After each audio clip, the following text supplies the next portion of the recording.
네, 두 번째 영상은 유아기의 기억 발달부터 설명을 드리도록 하겠습니다. 교재는 277쪽부터 보시면 되고요. 유아기에는 영아기에 비해서 기억 능력이 크게 발달하는 그런 시기입니다.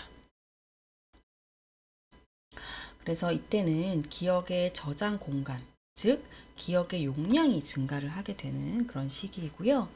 그리고 정보를 체계적으로 저장하고 인출하는 기억 전략도 발달을 잘 하게 되고요. 그 다음에 기억과 기억 과정에 대한 지식인 상위 기억이 발달한다 이렇게 되어 있는데 이게 조금 어려운 얘기기는 해요. 어려운 얘기기는 하는데 이거는 뭐냐면 우리가 이제 메타라는 말을 쓰거든요. 그래서 메타 기억이라고도 얘기를 하는데 내가 이거를 기억을 할 수 있나 없나에 대한 생각을 이제 상위 기억이라고 보시면 되는 거예요.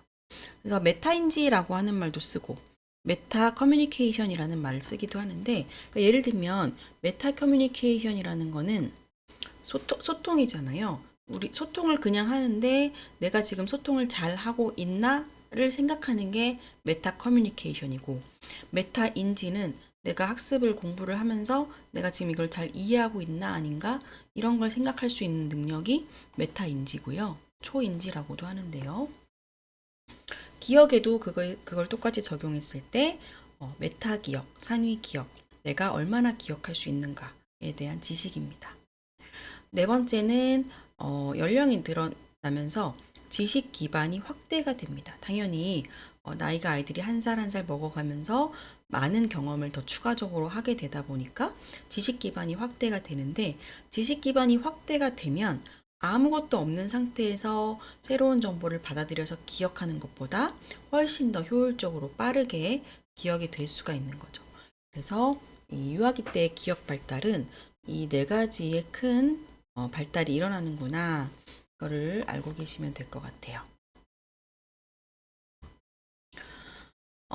기억 용량의 증가, 첫 번째 기억 용량의 증가부터 좀 더 자세하게 살펴보겠습니다. 자, 우리에게는 기억 공간이 세 개의 기억 공간이 있습니다. 감각 기억이라는 것은 우리가 오감이 있잖아요. 5가지 감각 기관이 있는데 이 감각 기관에서 정보가 확 들어오게 되죠. 물론 이제 그 수많은 정보가 계속해서 들어오지만 우리는 그 중에서 몇 가지 정보에만 주의를 집중하고 그게 받아들이게 되는데요. 이 감각 기억이 이제 우리가 그 중에서 내가 잠깐 동안은 기억을 할 필요가 있겠다라고 생각하는 것을 단기 기억으로 넘깁니다. 단기 기억으로 넘겨서 뭔가 활용을 하고요. 근데 이 단기 기억을 내가 정말 계속해서 기억해야 된다 할 때는 계속 반복적으로 외워서 장기 기억으로 넘깁니다. 우리에게는 잠깐 정보가 스쳐가는 감각 기억, 그리고 잠깐 동안 뭔가 워킹을 하는 단기 기억, 그 다음에 장기 기억으로 이렇게 넘어가게 되는 건데요. 그랬을 때 이 감각 기억과 단기 기억은 아이일 때나 성인일 때나 그 죄송해요. 잘못 말했어요. 감각 기억과 장기 기억. 장기 기억의 사실 용량은 뭐 무한정이라고 하거든요. 그래서 감각 기억과 장기 기억, 요 두 개는 용량이 뭐 아이나 성인이나 크게 다르지 않은데 이 단기 기억은 용량이 점점 증가를 한다고 해요. 그래서 기억 용량은 단기 기억 용량을 얘기를 한다고 보시면 되고 이 기억폭이 증가하는 걸 가지고 기억 용량이 늘어나는지를 확인을 하는데요. 기억폭이 어떻게 증가하느냐? 이거는 아이들에게, 뭐 성인도 마찬가지죠. 숫자를 불러줍니다. 예를 들어서 3, 5, 8, 7, 2, 4, 9 이런 식으로 숫자를 불러준 다음에 몇 개를 기억하는지 확인하는 거예요. 여러분 몇 개나 기억하고 계세요? 그거에 따라서 2세 때는 2개를 기억하고요. 5세 때는 4.5개까지, 성인은 7에서 8개까지 기억을 한다고 합니다. 그게 여기 그래프를 보시면은 2세 때는 요 2개 정도 그래서 점차적으로 서서히 단기 기억의 용량이 증가하는 걸 볼 수가 있습니다. 그래서 이 조작 효율성 가설이라는 게 여기서 제시가 되는데요. 음, 연령이 증가하면 정보를 처리하는 속도가 빨라지고 더 효율적이 되고요. 조작 공간이 덜 필요하게 되고, 네. 그래서 저장 공간이 증가하게 되는 그런 가설이 제시가 되어 있습니다. 그래서 연령이 증가할수록 기억 용량이 더 증가할 수가 있다는 거죠. 그다음에 이제 기억 용량의 증가는 여기까지 살펴보고 기억 전략의 발달로 갈게요. 이 기억 전략에는 여러 가지 것들이 있는데 여러분이 뭔가 암기해야 되는 게 있으실 때 어떻게 하면 그 암기를 더 효율적으로 잘 할 것인가, 이게 기억 전략이거든요. 그래서 이 기억 전략에는 지금 여기서 5가지 전략이 나와 있어요. 주의 집중, 시험, 조직화, 정교화, 인출 전략, 이렇게 5가지인데요. 일단 우리가 기억을 잘 하려면 주의 집중을 해야 됩니다. 주의 집중은 어떤 정보에 우리가 주의를 기울이는 것이고요. 유아기 때는 주의폭이 매우 짧아요. 그래서 유치원에서는 아이들이 주의를 기울일 수 있는 시간이 짧기 때문에 10에서 15분마다 다른 활동을 제시를 하게 되는 건데, 이 주의 집중은 아동기가 되면 크게 증가를 한다고 합니다. 그 다음에 시연인데요. 시연은 여러분이 뭔가 암기를 해야 될 때 계속해서 반복하잖아요. 뭐 구구단을 외울 때도 처음부터 구구단이 바로 외워진 건 아니고 1은 2, 2는 4, 2, 3은 6 이런 식으로 계속 반복적으로 하다 보면은 이제 장기 기억으로까지 가게 돼서 안 잊어버릴 수가 있는 거죠. 그러면 아이들은 이 반복을 해야 되는 거를 알고 있을까? 얼마나 이 시연 전략을 사용할까를 봤더니 시연 비율을 연구했더니 5세 때는 10%, 7세는 60%, 10세는 85%의 아이들이 시연 전략을 사용을 했다고 합니다. 그 얘기는 이 시연 전략을 아이들이 연령이 높아질수록 더 많이 사용을 하게 된다는 의미고요. 그다음에 조직화라는 것은 뭔가를 암기를 할 때 딱 뭐 비슷한 특성을 가진 애들끼리 묶은다거나 카테고리를 만든다거나 이렇게 뭔가 조직을 만드는 과정에서 더 기억의 효율성이 향상한다는 그런 전략이에요. 교재 280쪽에 보시면 중간쯤에 목록 1과 2가 나와 있습니다. 여러분에게 목록 1과 목록 2를 외우라고 시키는 그런 과제를 한다고 생각했을 때 그냥 목록 1의 경우에 그냥 배, 성냥, 망치, 외투, 풀, 호, 연필, 개, 컵, 꽃 몇 개죠? 하나, 둘, 셋, 넷, 다섯, 여섯, 일곱, 여덟, 아홉, 10개 10개의 단어인데 이 단어를 그냥 외우라고 하면 시연을 하겠죠. 여러 번 반복을 하겠죠. 배, 성냥, 망치, 외투 이런 식으로. 그렇게 해도 머릿속에 남는 게 많지 않아요. 쉽지가 않아요. 근데 목록 2도 똑같이 외워야 된다고 가정을 했을 때 목록 2에 있는 것들은 뭔가 관련 있는 것끼리 묶을 수가 있다고 하거든요. 보시면 첫 번째로 목록 2를 보세요. 셔츠랑 바지랑 양말은 의복의 카테고리에 넣을 수 있고요. 그 다음에 자동차, 배, 트럭은 탈 것이구나. 그리고 칼, 포크, 숟가락, 접시는 식기의 범주구나. 그럼 아까 의복 3개, 탈 것 3개, 식기 4개가 나왔어요. 의복이 뭐였죠? 셔츠, 바지, 양말. 약간 이미지화까지 시키면 더 기억하기가 쉽죠. 탈 것으로는 뭐가 나왔냐면 자동차, 배, 트럭. 그다음에 식기로는 칼, 포크, 숟가락, 접시. 이렇게 하면은 아까 목록 1을 그냥 무작정 딸딸 외울 때보다 목록 2를 범주화시켜서 외우는, 그러니까 조직화시키는 게 훨씬 기억하는 데 도움이 되는 거죠. 그래서 이 조직화는 사실 시험보다는 좀 더 어려운 전략이에요. 시험보다는 늦게 나타나고 유아기 때는 초보 형태의 조직화가 나타난다고 합니다. 그다음에 정교화. 정교화라는 것은 기억해야 할 정보에 다른 것을 연결시켜서 그 정보가 갖는 의미와 깊이와 폭을 확장시켜서 암기를 더 잘할 수 있게 하는 전략인데요. 이것도 이제 281쪽의 그림을 보시면 좀 더 쉬운데, 만약에 내가 물고기랑 파이프라는 어떤 단어를 외워야 한다. 그랬을 때 물고기 따로 외우고 파이프 따로 외우면 잘 암기가 안 될 수도 있어요. 그랬을 때 교재의 그림을 보시면 파이프 담배를 피우는 물고기 사진이 나와 있습니다. 그래서 서로 관계없는 두 개의 단어를 이렇게 머릿속으로 그냥 나름대로 관계를 만들어 보는 게 정교화거든요.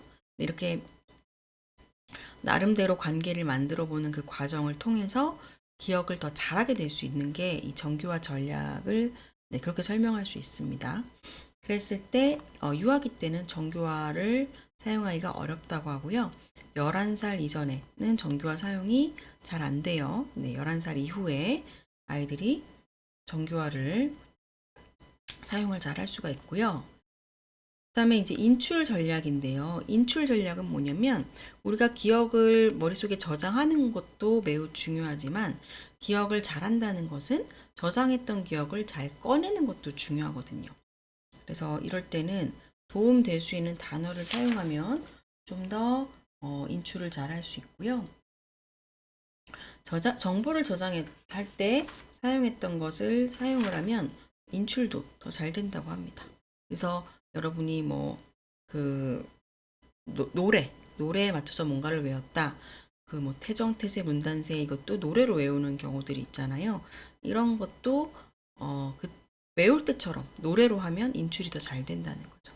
이런 전략들이 있는데, 하여튼 이런 전략들도 아이들의 인지 발달 단계에 따라서 가능한 전략도 있고 가능하지 않은 전략도 있고 그렇게 생각하시면 될 것 같아요. 그럼 이제 세 번째 특징, 발달의 특징인 상위 기억의 발달로 넘어갈 건데요. 메타 기억이라고도 말씀을 드렸습니다.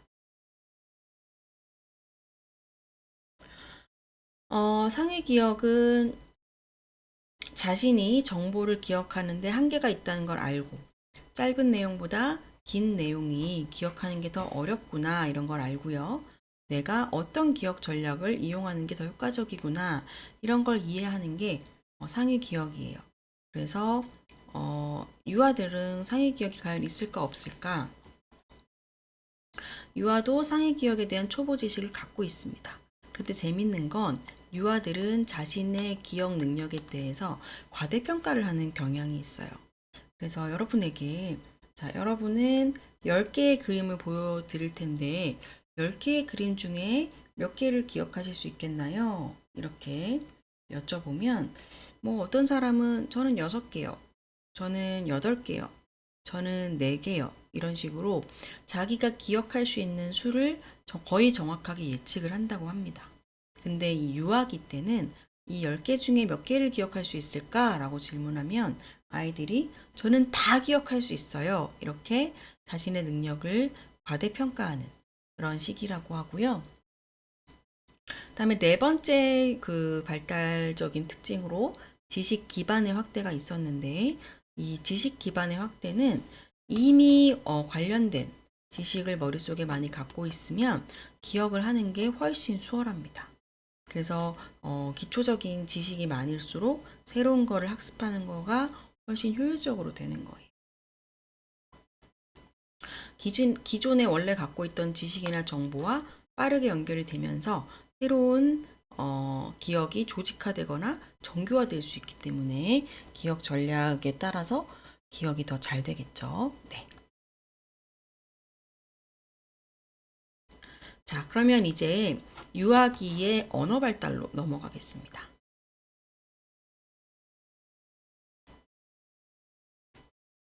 유아기부터 중요한 인지적인 발달의 특징이 상징을 사용할 수 있다고 했잖아요. 근데 이 상징을 잘 표현하는 게 이제 언어입니다. 언어는 모든 게 사실 대부분, 모든 건 아니지만 대부분이 상징으로 구성이 되어 있어요. 요 유아기 시기에는 언어 발달이 가속화되는 그런 시기입니다. 교재를 보시면 284쪽부터 볼게요. 자, 단어 수가 유아기 때 많이 증가를 하게 되는데 유아기의 단어 수가 빠른 속도로 증가를 하게 되고요. 유아기 말까지가 되면 보통 10,000개의 새로운 단어가 습득이 됩니다. 그리고 단어의 의미를 어떻게 이해하는지를 보면 사회적 맥락적 단서를 이용해서 단어의 의미를 이해하는데 신기한 건 이때 아이들이 새롭게 습득하는 단어가 엄청 많거든요. 그런데 짧은 순간순간에 그 단어의 의미를 습득을 탁탁탁탁 이렇게 해나간단 말이에요. 그걸 이제 신속 표상 대응이라고 부릅니다. 신속하게 짧은 순간에 어떤 단어를 한 번만 듣고도 그 단어의 의미를 습득하는 그런 모습을 아이들이 보이고 있습니다. 다음에 세 번째는 문장의 발달인데요. 이제 아이들이 한 단어 문장을 하다가 그다음에 두 단어 문장을 하다가 이제 유아기가 돼서 2, 3세경이 되면 세 단어 이상을 이용해서 이전보다 복잡한 문장을 형성할 수가 있게 되는 거예요. 그리고 이제 유아기가 되면 문법적 형태소, 조사라던가 어미를 사용을 하기 시작을 합니다. 이제 교재 보시면 285쪽에 언어 발달의 단계 MLU라는 게 나와 있어요. 지금 브라운이라는 학자가 제시를 한 건데 유아가 50개에서 100개 정도 문장을 유아가 사용하는 50개에서 100개 정도 문장을 이용을 해서 한 문장에서 평균 형태소가 몇 개 정도 나오는가 이걸 통해서 아이들이 언어 발달을 얼마나 많이 했는지를 측정하는 그런 도구를 마련을 했고요.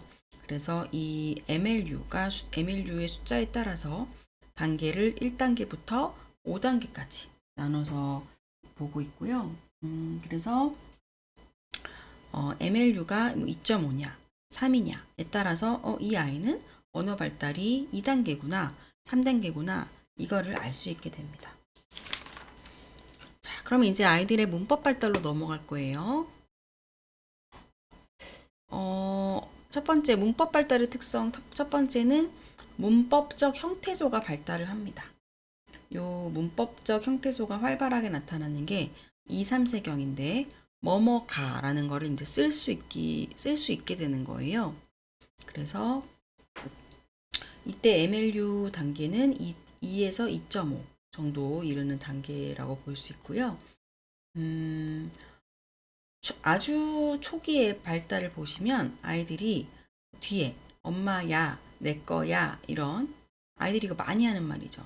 이런 말들을 붙이고 뭐뭐 같이, 뭐뭐랑, 뭐뭐하고, 나도, 나하고도 이런 말들을 많이 씁니다.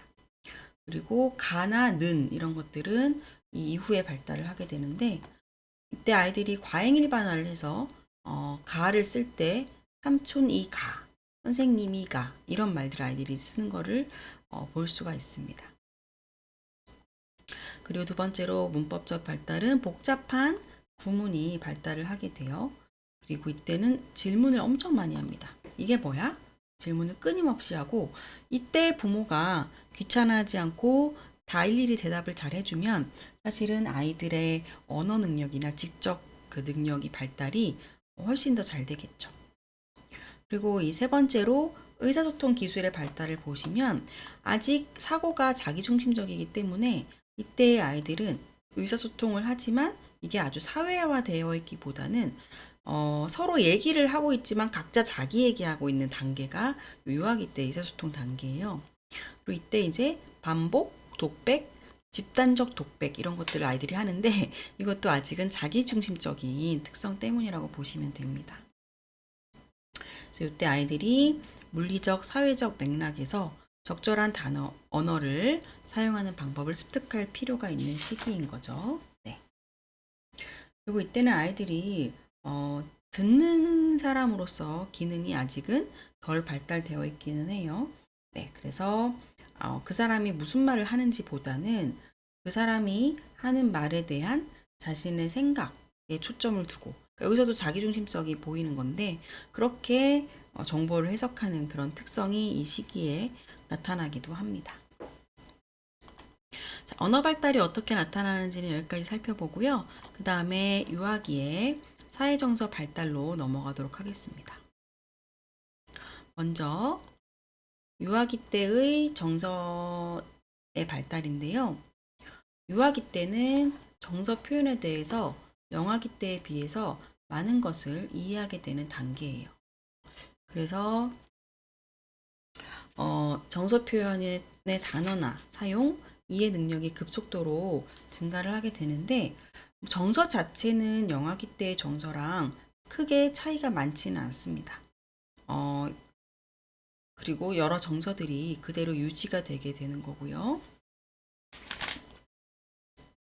표현이나 이런 거가 좀 더 다채로워지고 이해가 더 많아진다. 요런 차이 정도로 생각을 하시면 될 것 같아요. 그리고 이제 아이들의 특성을 보시면, 요 유아기 때까지는 네, 부정적 정서보다는 긍정적 정서를 더 쉽게 아이들이 이해를 합니다. 슬픔 이런 건 이때는 아이들이 잘 이해하기 어렵고요. 사실 이때까지는 슬픔이라는 정서를 느끼는 경우가 많지 않겠죠. 그리고 3, 4세까지는 비교적 단순한 정서, 그리고 정서의 원인을 이해를 하다가 점차적으로 이런 것들이 증가하는 그런 것들이 나타나고요. 네. 그래서 이제 요 시기의 주요 특징은, 긍정적 정서를 이해하는 거는 성인이랑 거의 비슷한 수준으로 되는데, 부정정서 이해가 좀 성인하고 많이 다르다. 이게 요 시기의 특성입니다.